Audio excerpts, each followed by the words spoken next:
집도 설계도를 잘 그려야지만이 또 좋은 집, 튼튼하고 아름다운 집이 지어지는 것처럼 우리의 삶도 설계도를 잘 지어야만 합니다. 그래서 삶에 있어서 이제 인생에 있어서의 처음 시작은 뭐 우리가 어떻게 할 수 있는 부분이 아니잖아요. 하지만 우리가 태어나서 이제 마지막 우리의 삶에 있어서의 마지막이 어디인가는 우리가 분명히 선택할 수 있는, 그러니까 그 종착지가 어디인지는 우리는 분명히 말씀을 통해서 알게 됩니다. 한 세상 살다가 끝이 아니라 하나님 나라를 바라보고 그 인도하심과 예배하심을 바라보는 또 우리의 삶을 생각했을 때에 종착지가 어디인지 하나님 나라죠. 그렇다고 한데 우리 인생의 설계도를 어떻게 그리고 가야 될 것인가, 설계도에 따라서 만약에 한 세상 살다가 뭐 이 땅에서의 삶이 끝이라고 생각하는 사람들은 그것에 맞춰서 인생을 설계하면서 살아갈 거예요. 한 세상이 끝이면 세상에서 최선을 다해서 누려야 되고, 누리지 못하면 이게 억울한 거죠.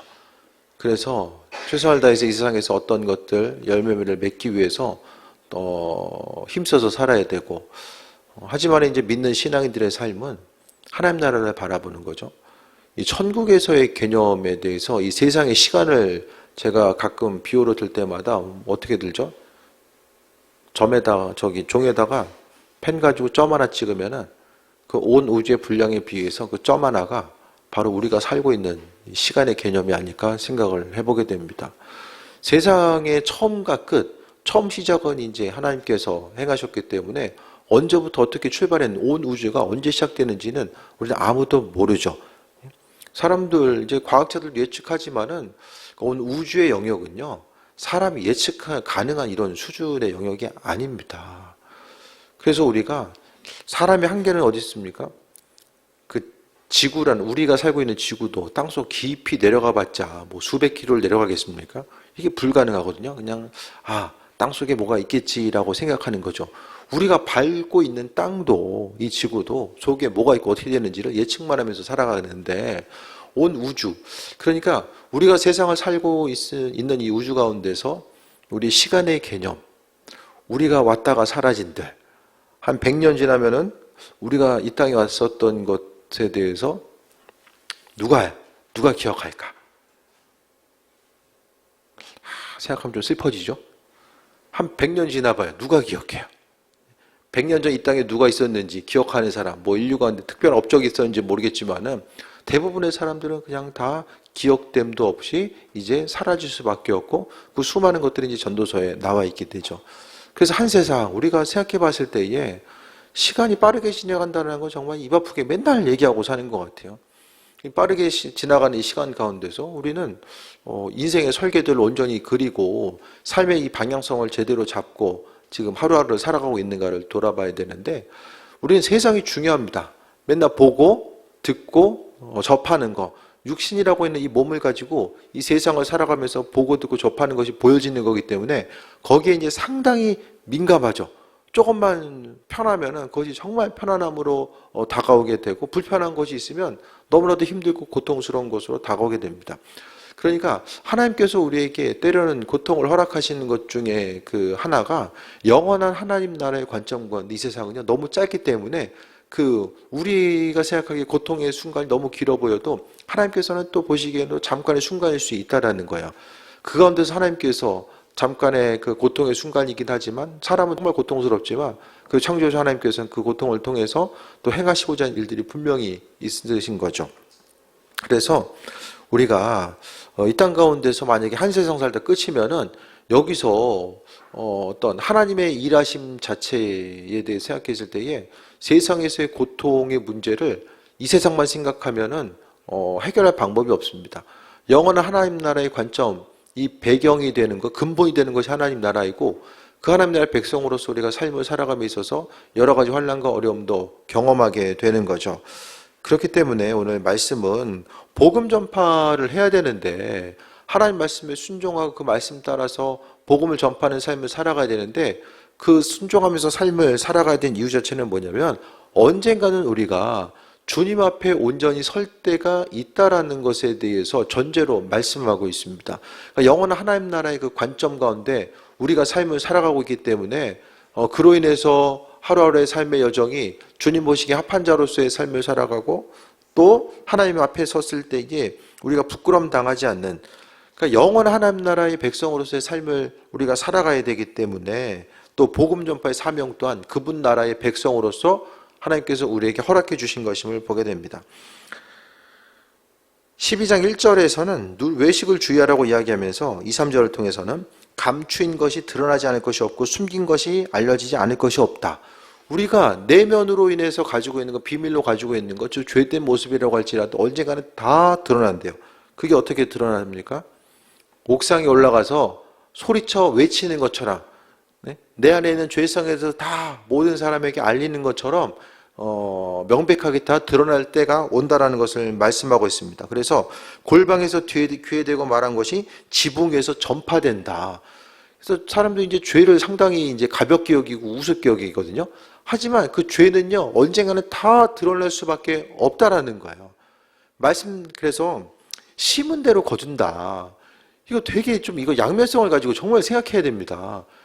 선한 것으로 심은 것은 선한 것으로 주시지만 악한 것으로 심은 것은 악한 것으로 거두는 거예요.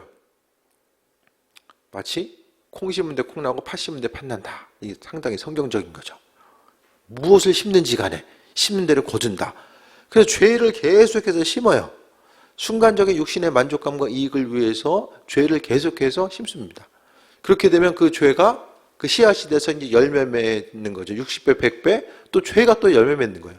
잠깐 불순종하는 것, 또 하나님 말씀과는 상관없이 살아가는 것 자체가 이렇게 말씀대로 살아가나 그렇지 않으나 그날 하루를 살아가다 보면 별 차이점이 없는 것처럼 보여지거든요. 하지만 심은 것들은 반드시 열매로서 맺혀질 때가 있다는 것을 기억하라는 거예요. 그래서 우리가 해야 될 것은 4절 보면 예수님이 우리를 친구라고 말씀하셨고 몸을 죽이고 후에는 능히 더 못하는 자들을 두려워하지 말라. 이게 뭐냐면 복음 전하고자 했을 때에 환난과 어려움을 맞이할 수 있는 거죠. 주후 2세기부터는 로마 가운데서 이 기독교인이 되면 죽는 거예요. 그러니까 로마의 박해가 항상 주후 313년에 로마가 이제 로마에 의해서 기독교가 인정받기 전까지는 이 간헐적인 박해가 계속됩니다. 황제에 따라서 정치 상황에 따라서 기독교인들이 박해받기도 하고 또 잠깐 자유를 누리기도 하고 이게 이제 몇 년, 몇십 년 주기로 이제 반복되는 거예요. 하지만 어느 순간 주후 2세기경에는 어떻게 됩니까? 예수 믿으면은 죽을 수밖에 없는 사역. 그냥 다른 죄목이 아니라 믿으면 죽는 거예요. 그런 상황들. 예수님께서는 그와 같은 상황들을 미리 말씀하고 있는 거예요. 그래서 사람들에 대해서 두려워하지 말 것을 이야기합니다. 사람들과의 관계성 가운데서 내가 복음을 전하고자 했을 때에 당하게 되는 환난과 어려움이 있다라고 할지라도 그것 때문에 두려워하거나 절망하지 말 것에 대해서 분명하게 말씀하고 있어요. 그러면서 우리가 두려워할 때 것은 무엇입니까? 하나님이 하나님. 마땅히 두려워할 자를 5절에 보면 내가 너에게 보이리니 곧 죽인 후에 또한 지옥에 던져라는 권세 있는 그를 두려워하라. 내가 참으로 너에게 이르노니 그를 두려워하라. 건강한 그 종말 의식 또 건강한 그 마음속에 하나님 향한 두려움은 분명히 마음속에 있어져야 됩니다. 그러니까 죄는 대부분 하나님을 두려워하지 않는 것으로부터 출발합니다. 하나님, 살아계신 하나님을 두려워하는 마음만 좀 있어도 죄로부터 많은 부분 또 구별되고 보호받을 수 있는데 죄를 짓는다는 것을 하나님이 인식을 안 하는 것이고 그분을 두렵게 생각하지 않는 거예요. 그래서 우리가 삶을 살아가면서 하나님이 어떤 분이신가를 기억하고 또 하나님이 죄를 얼마나 싫어하시는지에 대해서 알면은 말하고 생각하고 행동하는 것을 정말 조심할 수밖에 없습니다. 그래서 우리가 무엇을 심을 것인가 말하는 것도 계속해서 부정적인 거 얘기하다 보면은 나는 날마다 부정적인 언어를 심어 넣는 거예요. 신앙인들이 뭐 없는 얘기를 있는 것처럼 만들진 않잖아요. 있는 얘기를 좀 덧붙여가지고 얘기하다 보면 전혀 딴 얘기 돼 있어가지고 이제 있는 거죠. 그래서 있는 그대로 전할 뭐 자신이 없다. 말해야 될 것, 가지 말아야 될 것도 분별을 해야 되겠지만은 그러니까 침묵하는 것도 지혜입니다. 말을 안 하는 것도 지혜이고 또 말을 하려고 하면 주님 허락하신 그냥 말은 절대로 그냥 사라지지 않아요. 절대로 사라지지 않습니다. 말은 계속해서 나도 듣지만 사람도 듣고 하나님도 다 듣고 계신다라는 거예요. 그래서 우리는 하나님 두려워하는 마음만 좀 있어도 스스로 좀 구별된 삶을 살아가게 되는데, 그분을 두려워하는 마음이 없으면 어떻게 됩니까? 하고 싶은 대로, 믿는 것도 믿고 싶은 대로 믿고, 행하는 것도 하고 싶은 대로 삶을 살아가게 돼요. 우리가, 그러니까 사람이 하고 싶은 대로 살면 인생이 어떻게 될까?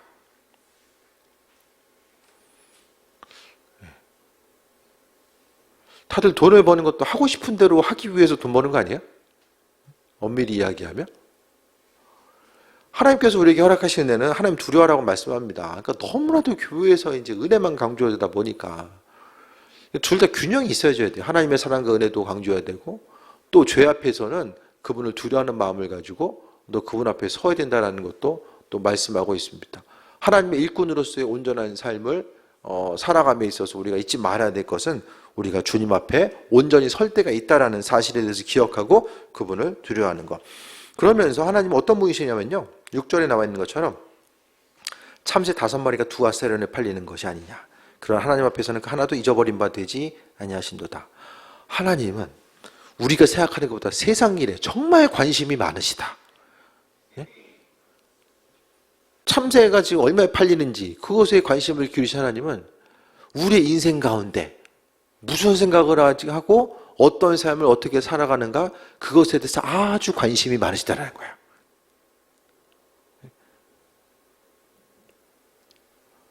하나님의 관심이 좀 기쁨이세요? 좀 부담스러우세요? 다 보고 있어. 어떠세요? 내가 뭐 할 때든지 다 하나님 보고 계신다. 그 말씀 가운데 보면 하나님은 사람에게 아주 관심이 많으세요. 그래서 하나님은 하나도 잊어버린 바가 되지 않는다. 잊고 싶어도 잊혀지지 않는 거예요. 기억력이 좀 좋으신 것 같아. 잊고 싶어도 잊을 수가 없어. 다 기억하는 거예요. 성경에 보면은 그 행위록이 있잖아요. 행위록. 계시록에 나와 있는 행위록. 모세도 언급하고 있는 것처럼 하나님 다 기억하신다는 거예요. 그럼 우리는 하나님 앞에 어떤 존재인가? 그것을 좀 신경을 써야 되죠. 사람들에게 내가 어떤 존재인가 그걸 신경 쓰기 전에 하나님 보시기에 어떤 존재인가? 정말 믿음으로 승리하는 온전한 삶, 세상 가운데 좀 어려움이 있어도 그래도 그리스도인으로서의 빛을 발하면서 삶을 사는 온전한 존재인가?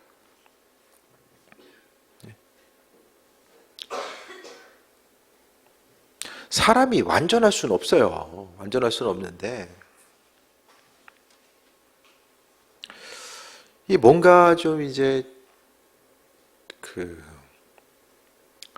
값어치가 이제 비쌀수록 작은 흠집에 민감하잖아요. 비쌀수록.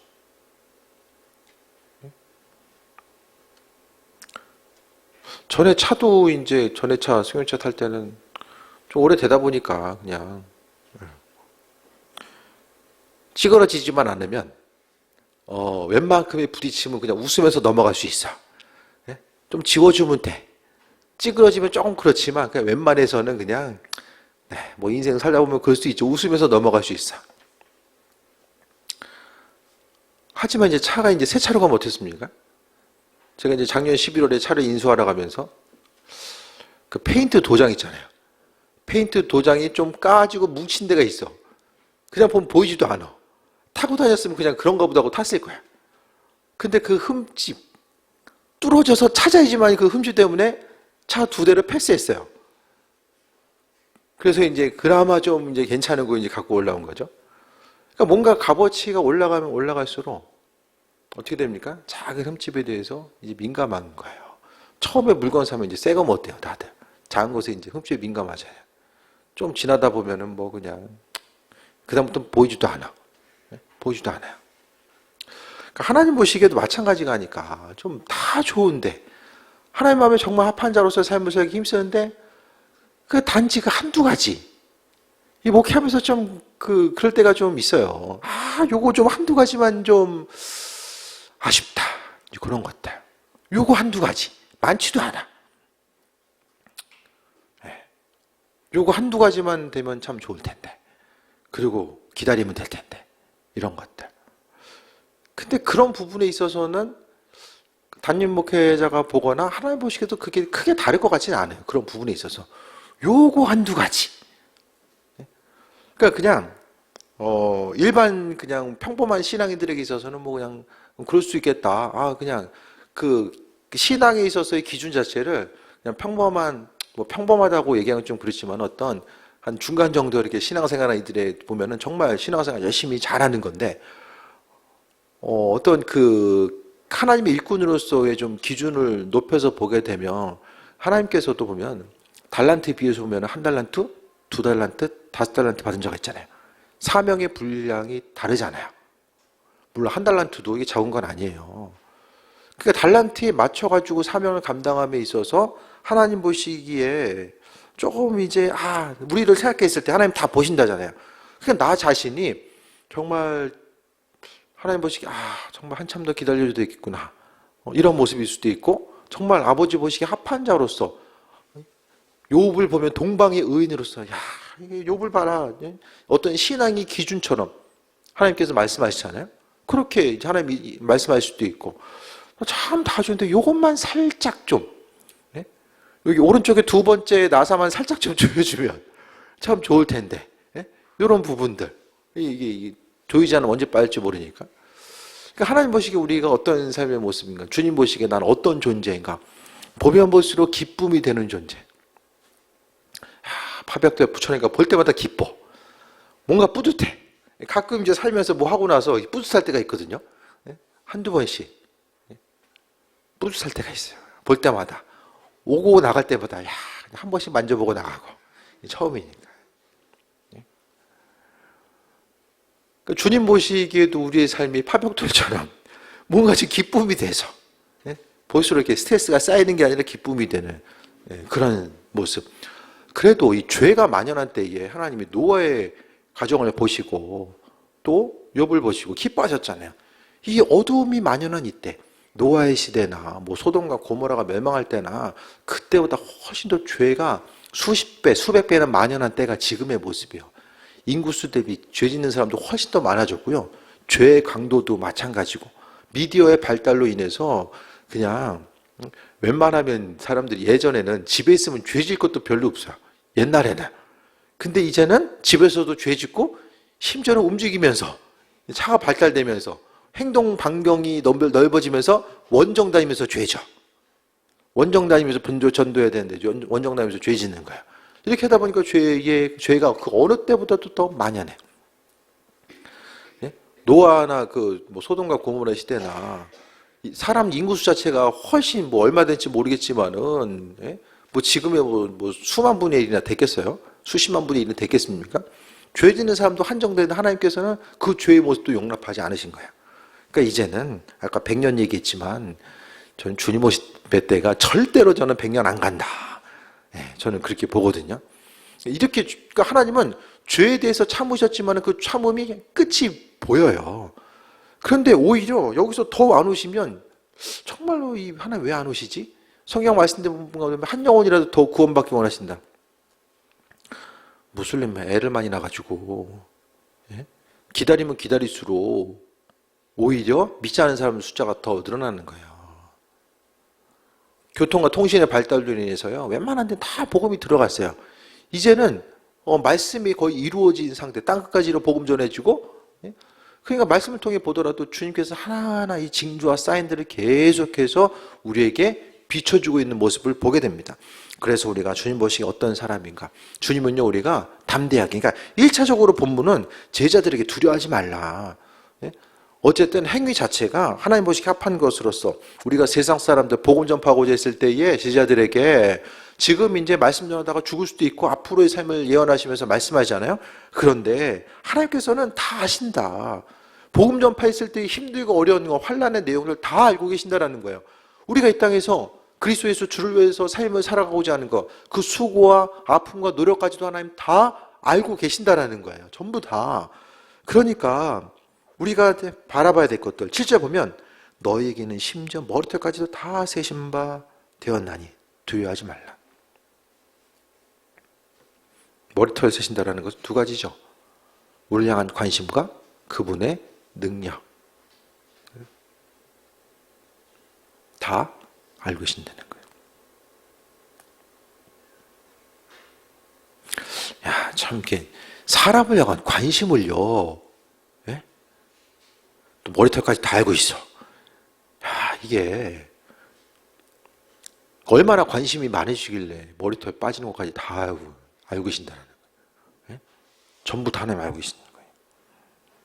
그렇기 때문에 두려워하지 말라. 너희는 많은 참새보다 귀하다. 이 두려워하지 말라는 것은 누구에게 말씀하시는 거야? 하나님 말씀대로 살아가는 사람들에게. 죄 앞에 항상 너그러운 사람들에게는 두려워해야죠. 주님 앞에 사는 거 두려워해야 되는데 하나님 말씀 앞에 그래도 온전하게 서고자 하는 이들은 두려워할 필요가 없다라는 거예요. 왜? 하나님 다 알고 계시기 때문에. 아무리 힘들고 어려운 상황이 있다라고 할지라도 하나님 아신다라는 그것에 대한 확신만 생기면 우리가 그래도 좀 이겨나갈 수 있지 않을까. 반대로 정말 힘들 때는 아무리 기도해도 하나님께서 내게 관심을 기울이고 계시고 그분이 모든 걸 알고 계신다라는 그 믿음의 확신이 없을 때가 삶이 정말 힘들 수밖에 없죠. 하나님께서는 다 알고 계신다라는 거. 왜? 우리는 그 어떤 존재보다 귀한 존재이기 때문에 하나님께서는 모든 것을 다 알고 계신다라고 말씀합니다. 그래서요, 복음 전하는 삶, 또 예수님 때문에 우리가 다른 사람들 향해서 수고하고 헌신하고 힘쓰는 모든 것들 하나님은 전부 다 알고 계신다라는 거예요. 사람들은 몰라줘도 돼요. 하나님만 아시면 돼요. 일일이 우리가 얘기하고 다니지 않아도 하나님께서 모든 것 다 알고 계신다라는 그것이 우리에게 기쁨과 소망감이 되고 이 모든 것들은요 담대하게 복음을 전파해야 될 이유. 그래서 이제는 불특정 다수가 아니라 주변 누군가를 향한 수고와 헌신과 섬김 없이는 복음은 전해질 수가 없어요. 그래서 우리가 지금 어느 순간보다도 지금의 시기는 또 우리가 몸으로 움직이고 행하고 기도하고 또 전심으로 하나님의 일꾼으로서의 삶을 살아가면서 몸으로 전도하지 않으면 안 되는 그때를 우리가 삶을 또 살아가고 있는 거죠. 그러면서 8절에 내가 또 너에게 말하노니 누군지 사람 앞에서 나를 시인하면 인자도 하나님의 사자들 앞에서 그를 시인할 것이요. 사람 앞에서 부인하면 하나님도 예수님도 부인한다 말씀합니다.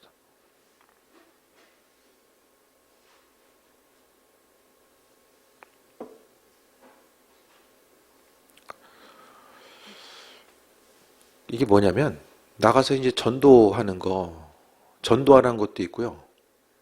궁극적으로는 뭘 얘기하냐면 시인하는 게 어떻게 시인하냐면은 말로써 시인하는 것도 있고요. 삶 행동을 통해서 시인하는 게 있어요. 그러니까 그리스도 예수 주님이 내 삶 행동을 통해서 드러나는 거예요. 그러니까 궁극적으로 이야기한 오늘 본문의 내용은 예수님께서 나를 통해서 세상에 비춰지지 않으며 그래서 이제 빛과 소금의 역할을 감당하지 않으면 내 안에 예수님이 없으면 예수님께서도 우리에 대해서 또 시인하지 않는 거예요. 그러니까 우리를 주께서 맞아 주시는 건요. 이 말씀을 통해 보면 내 안에 예수님께서 계시고 내 안에 계신 예수님이 세상에 나를 통해서 증거되기 때문에 그분께서 나를 하나님 앞에 온전한 자로서 시인하시는 거죠. 그러니까 먹고 살기 바쁘냐고 예수님도 생각하지 않고 내 안에 계신 예수님이 나를 통해서 증거되는 것에 대해서 별로 관심을 기울이지 않고 일상생활을 반복해서 하다 보면 나는 주일에 교회 갔으니까 하나님께서 나를 아신다라고 하시겠지. 성경에 어디 봐도 예배 참석해서 주께서 하늘에 상급으로 주신다. 물론 안식일을 거룩히 지키라는 것도 있지만은 성경에서 말하는 그 하나님의 사랑을 입은 자로서의 삶의 행동 자체가 무엇인지를 그 기준을 분명하게 봐야 돼요. 그래서 신앙생활하면서 나름대로 신앙이 아니라 이 말씀을 통해서 규정해 놓은 그것대로 삶을 살아가야 되거든요. 그래서 우리가 잊지 말아야 될 것은 그냥 보여지는 대로, 들려지는 대로 사정이 이러니까, 형편이 이러니까 내가 이걸 해야 되니까 대부분 환경 따라서 어떤 일들을 쉽게 결정하거든요. 근데 그거 쉽게 이렇게 결정하면 안 됩니다. 말씀의 기준을 통해서 아니 머리털까지도 세신 하나님 그분께서 우리 향하신 분명한 계획하심이 있잖아요. 그 계획한 거는 전혀 상관없이 살다가 나는 평생 신앙생활 했으니까 아버지께서 나를 시인하시고 나와 함께 하시겠지라는 그 생각을 가지고 나가다 보면 이게 나중에 이제 어려움 당할 수밖에 없다라는 거예요. 그래서 사람 앞에서 나를 부인하는 자는 하나님의 사자들 앞에서 부인당한다. 주님 앞에 갔는데 주님이 우리를 모른다라고 말씀하시는 거. 그러니까 왜 이런 현상이 나타난 거죠? 내가 주님에 대해서 아는 것하고 주님이 나를 아는 것과 이것이 이제 괴리감이 생기는 거예요. 안다라는 것은 깊은 교제함이 있는 것이고 이 교제함이라는 것은 하나님의 일꾼으로서의 온전한 삶을 이 땅에서 어떻게 살아가야 되는지 이 말씀에 의해서 우리가 규정된 삶을 살아가는 거야. 믿음 생활을 하면서 삶을 살아감에 있어서요. 계속 말씀드리지만 너무 쉽게 모든 일을 너무 이렇게 쉽게 결정하지 마세요. 항상 무엇을 하든지 간에 사명의 자리와 연결 지어서 봐야만 합니다. 그래서 성경은 이 행위적인 것 자체를 상당히 많이 강조합니다. 그러니까 어떻게 생각하면은 그냥 믿는다라는 것이 되게 단순해 보여도 그 믿는다라는 건요. 하나님이 주인 되심과 그분께서 원하신 대로 온전한 삶을 살아가겠다라고 하는 이 고백과 이 행함, 이 모든 것 자체를 이제 동시에 또 언급하고 있는 것입니다. 10절에 누구든지 말로 인자를 거역하면 사하심을 받으려니와 성령을 모독하는 자는 사하심을 받지 못하리라. 성령 모독이 뭐죠?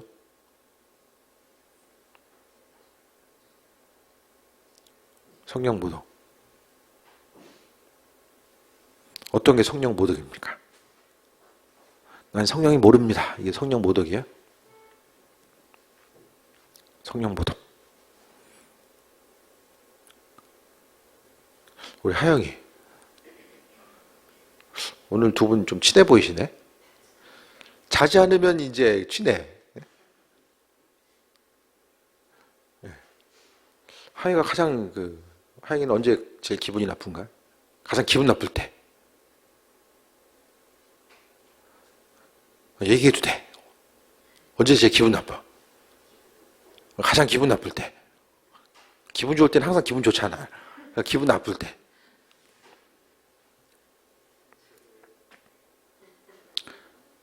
형이 내 말 무시할 때, 그때지. 그때가.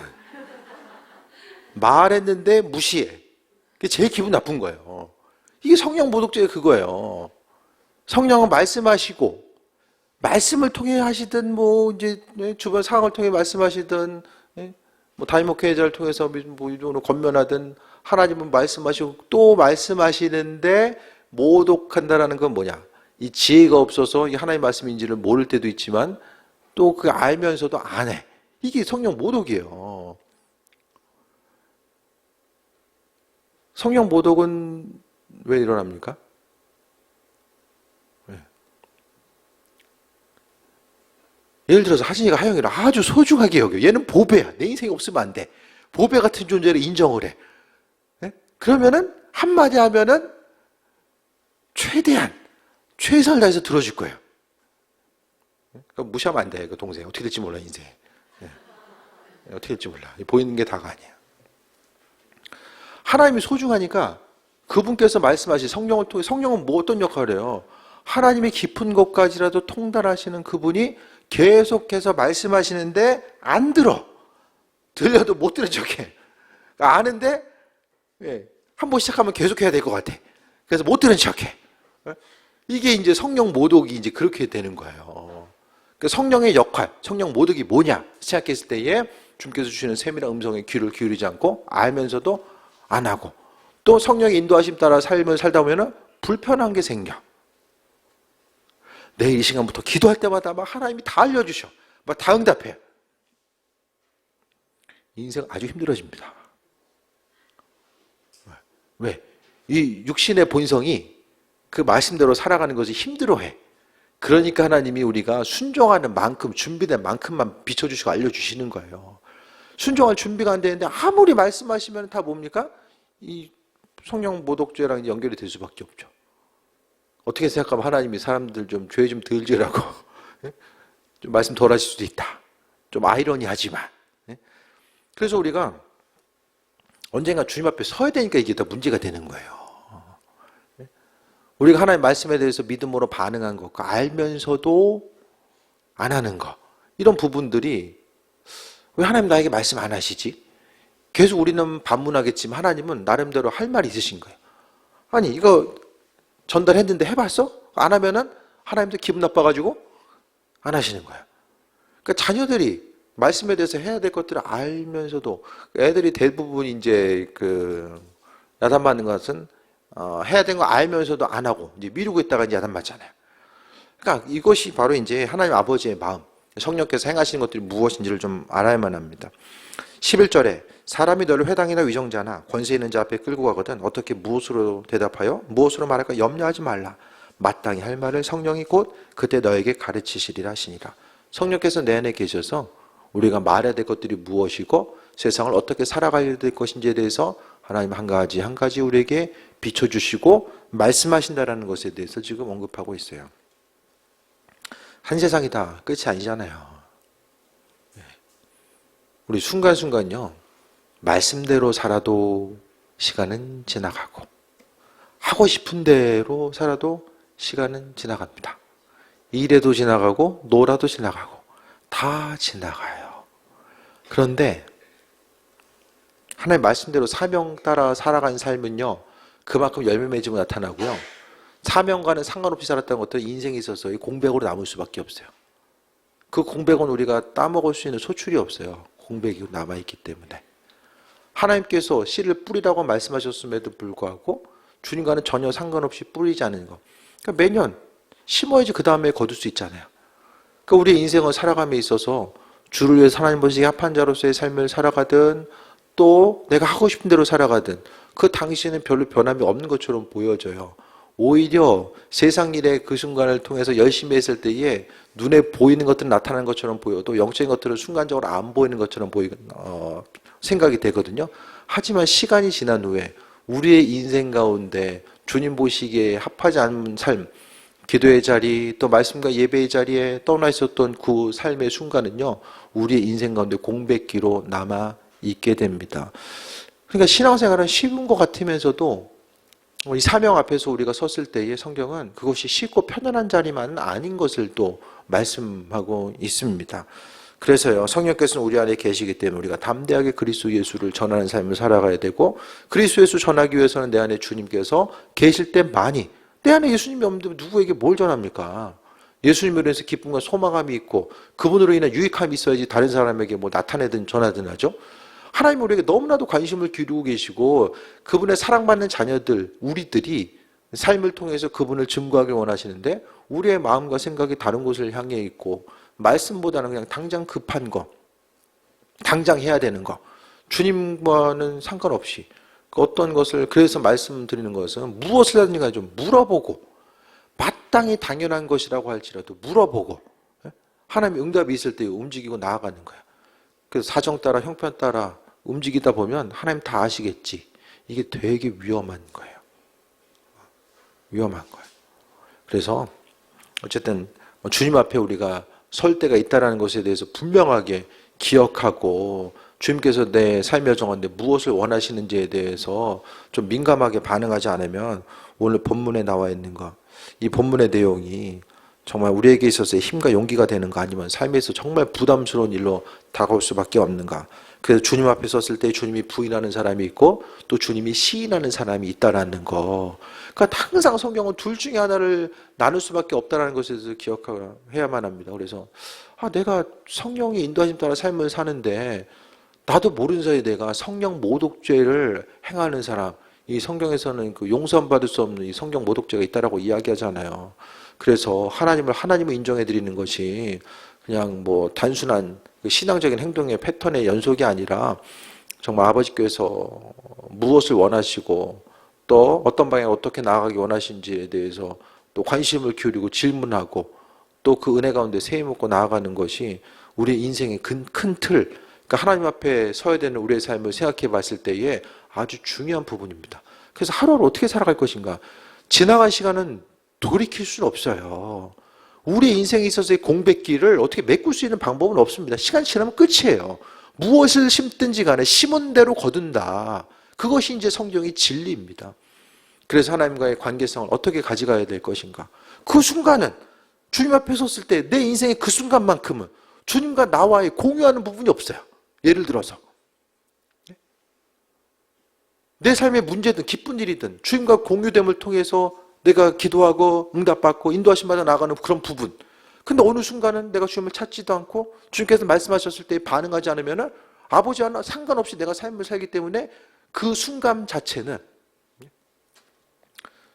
그 신구약의 중간 시대처럼 마치 400년 하나님께서 선지자로서도 아무런 말씀도 아니하시고 이 기록이 없는 그 순간을